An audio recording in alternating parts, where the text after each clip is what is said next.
Bonsoir à toutes et à tous et bienvenue dans l'entretien du jour, un entretien du jour consacré aujourd'hui au procès qui s'ouvre ce mercredi 28 septembre en Guinée sur le massacre qui a eu lieu le 28 septembre 2009 dans le stade municipal de Conakry où 10 militaires, des policiers, des miliciens avaient tué 156 personnes et fait des milliers de blessés lors d'une manifestation pacifique qui avait eu lieu contre l'opposition.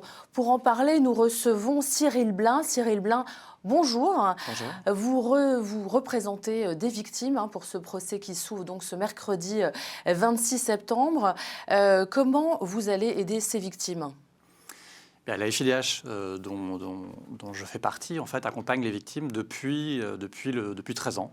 On a d'abord été à leur côté au tout début, en allant sur place et en établissant les faits Quand vous et dites les tout début, responsabilités. on est 2009 Dès 2009. Dès 2009. Et nous travaillons avec notre organisation membre, l'OGDH, sur place, et puis des associations de victimes. Nous avons un groupe d'action judiciaire, qui sont des avocats, et qui ont permis de recueillir ces témoignages et de nous constituer partie civile dans le procès. Donc on est présent dès aujourd'hui, nos avocats sont présents à l'ouverture du procès, et on va pouvoir les accompagner tout au long de ce procès historique. Alors vous représentez aujourd'hui à peu près combien de victimes ? Environ 450. Sachant que seulement une trentaine seront présentées comme témoins, seront déférées comme témoins devant le procès, celles dont on a jugé les témoignages les plus emblématiques, qui apportent le plus d'éléments de preuve. Et voilà. Au-delà des témoignages, est-ce qu'aujourd'hui, il y a des preuves, d'autres preuves que les témoignages ? Bien sûr, les faits ont été lourdement documentés par des organisations internationales de protection des droits humains comme nous. Il y a une commission d'enquête internationale des Nations Unies qui a rapporté directement au Conseil de sécurité et qui disait que les crimes advenus ce jour-là et dans les jours suivants étaient constitutifs de crimes contre l'humanité. Donc ils sont véritablement, par leur ampleur, par leur nature, sont de nature à relever de crimes contre l'humanité, donc quelque chose qui choque l'entièreté de ce qu'on a de plus profond en nous en tant qu'être humain. Donc l'analyse des faits est très forte. Elle montre qu'il n'y a pas eu, c'est pas un dérapage de forces militaires qui étaient sur place. C'est une opération coordonnée, préparée, probablement préméditée.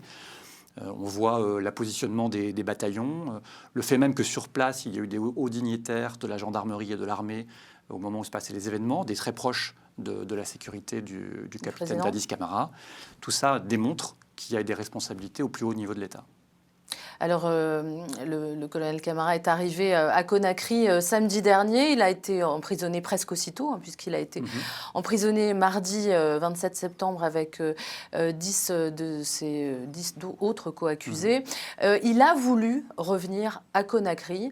À votre avis, pourquoi ? Difficile à dire. Lui dit qu'il veut se défendre, ce que nous soutenons. Les victimes, depuis le début, réclament la présence des accusés. Ça fait partie du récit qui doit être entendu. Ça fait partie aussi de la bonne tenue d'un procès, du respect du contradictoire, de la présomption d'innocence. Les gens doivent être là pour raconter leur version d'histoire. Donc on accueille cette décision qu'ils reviennent. Il a été placé en détention avec les autres accusés hier soir, en respect du code pénal guinéen. Donc pour l'instant, ce sont des gages pour nous que le procès est engagé correctement et que les autorités s'y impliquent. Alors ce procès, c'est l'aboutissement de 13 ans de lutte pour les parties civiles. Pourquoi, à votre avis, il a fallu 13 longues années pour que ce procès ait enfin lieu ? C'est long, ouais, c'est très très long. Il y a beaucoup de choses qui se sont passées en 13 ans. Documenter des crimes internationaux, c'est des procédures particulières. Ça demande, par leur ampleur, par la nature des faits, et puis là, on le voit par la qualité des personnes qui sont accusées.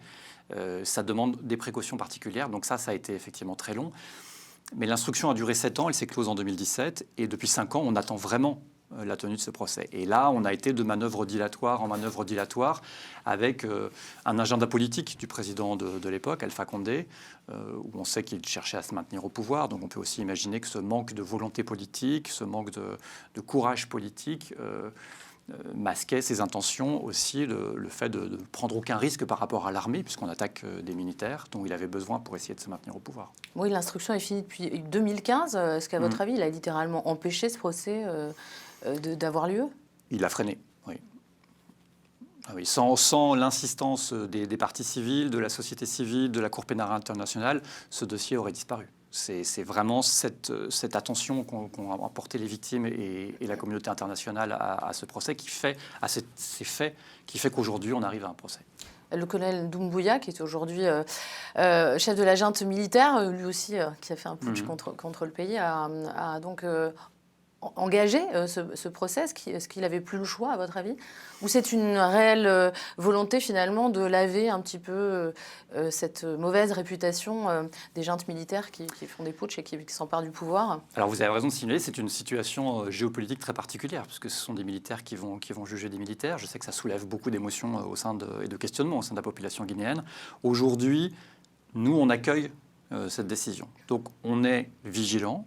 On salue le fait que ce procès se tienne enfin, qu'il se tienne au plus près de là où ont lieu les crimes, ce qui est fabuleux pour les victimes de pouvoir assister. Ça va être un procès très médiatisé pour toute la société guinéenne. Un tribunal qui a été construit exprès pour l'occasion. Ouais. Les médias seront présents, le procès sera diffusé, ça va être très important pour la société guinéenne. Donc on salue vraiment cette ouverture.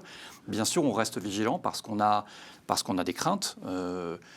Pas plus tard que l'an dernier au Mali, par exemple, où le Sanogo, qui avait lui aussi renversé le pouvoir lors d'un putsch en 2012, a été, alors qu'il était accusé, que le procès était ouvert, a été totalement gracié par une loi d'amnistie au dernier moment.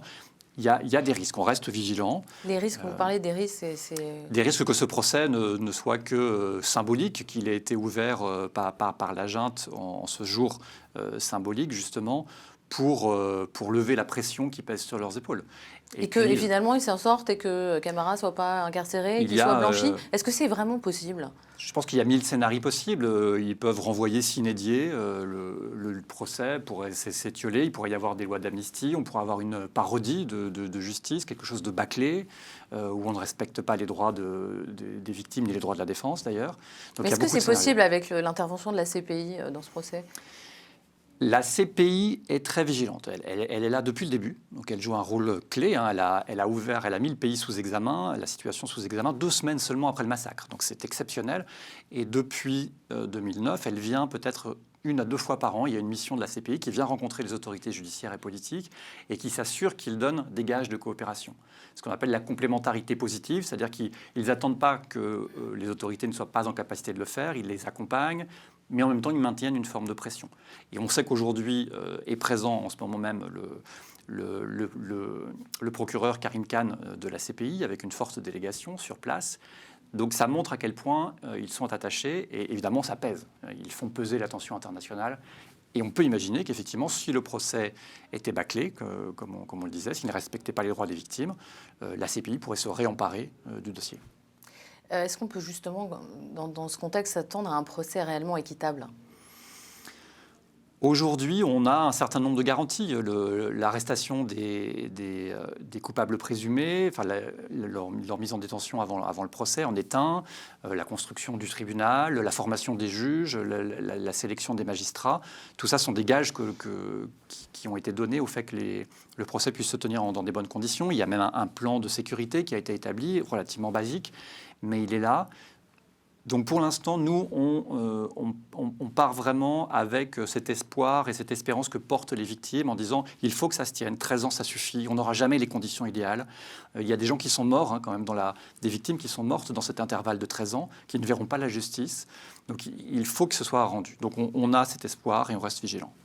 Justement, on a parlé de beaucoup de problèmes sécuritaires autour de ce procès. Il y a, une grande protection policière a été prévue. Est-ce qu'on peut craindre une pression sur les parties civiles?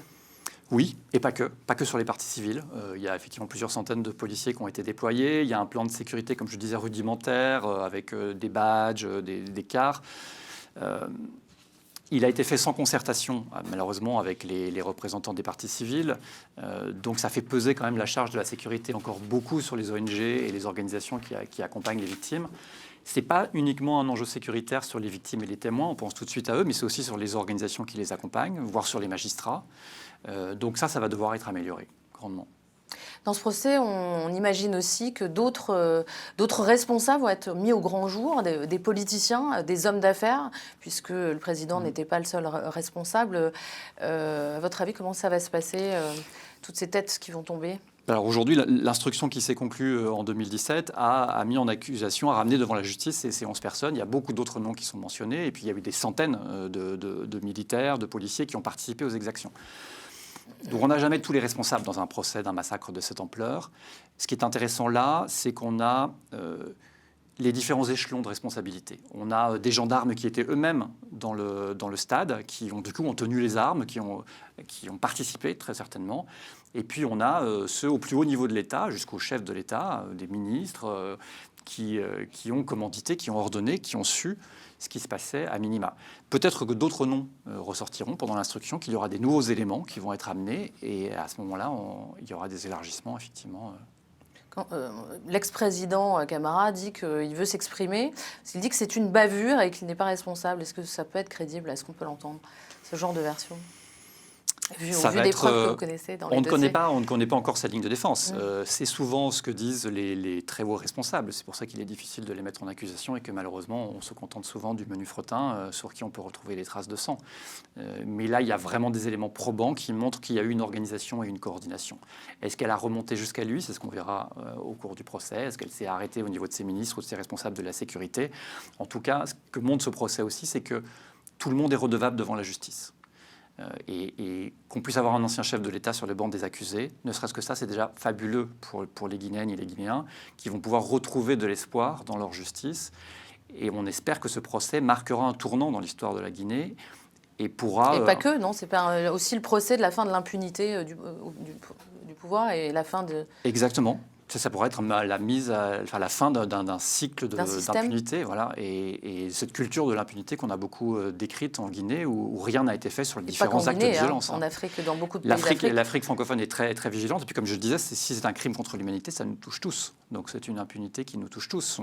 Un catalogue de violences inouïes, personne ne peut écouter ces témoignages ou lire ces témoignages sans rester indifférent. Puis dernière question, est-ce que dans ce procès, à votre avis, il y aura une véritable confrontation entre les parties civiles et les accusés? Oui. Certains des accusés, pas tous malheureusement, sont représentés par des avocats, ils sont donc conseillés, les parties civiles sont aussi représentées par des avocats. On va pouvoir entendre les versions de tout le monde. Et c'est vraiment ce que demandent les victimes. Le droit à la vérité est quasiment le premier droit qui va être ici mis en avant, et son pouvoir aussi guérisseur, c'est-à-dire pour les victimes, elles demandent de savoir qu'est-ce qui s'est passé, qui a été là, où se sont passées les choses. Il y a des gens, il y a des familles entières dont leur proche a disparu, on ne leur a même pas rendu le corps, ils n'ont aucune idée de ce qui s'est passé. Donc chaque parole va être entendue, va être scrutée et bien sûr va être questionnée fortement par la partie adverse. Cyril Blin, merci d'avoir été avec nous. L'entretien du jour, c'est fini pour aujourd'hui, mais restez avec nous. L'info continue sur Télé Sud.